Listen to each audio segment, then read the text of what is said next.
देवान वियंती नोच विद्विषते मितः ततत् कृणो ब्रह्म वो गृहे संध्या नमं पुरुषोभ्यः.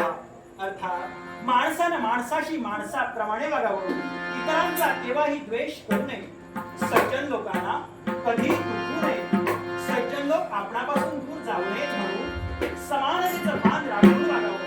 कारण माणूस हा माणसापेक्षा कधीही मोठा नसतो, तो त्याच्या मानवतेच्या सेवेला मोठा ठरला जातो.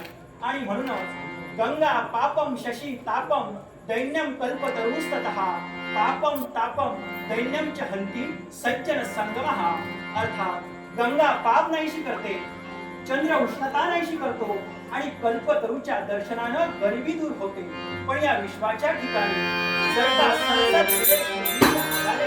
एखाद्या मानवाने जर का सज्जन व्यक्तिमत्व धारण केलं असेल तर पाप उष्णता आणि गरिबी या तीनही गोष्टी ती सज्जन व्यक्ती दूर करू शकते आणि तोच व्यक्ती या सकल ब्रह्मांडाच्या ठिकाणी एक चराचरात सद्गुणी व्यक्ती म्हणून गणला जातो.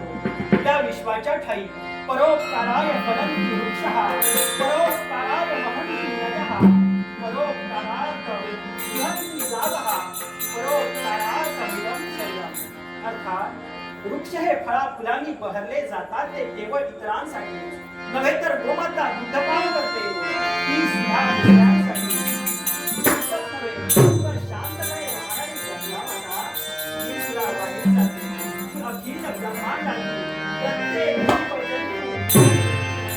कल्याणासाठी.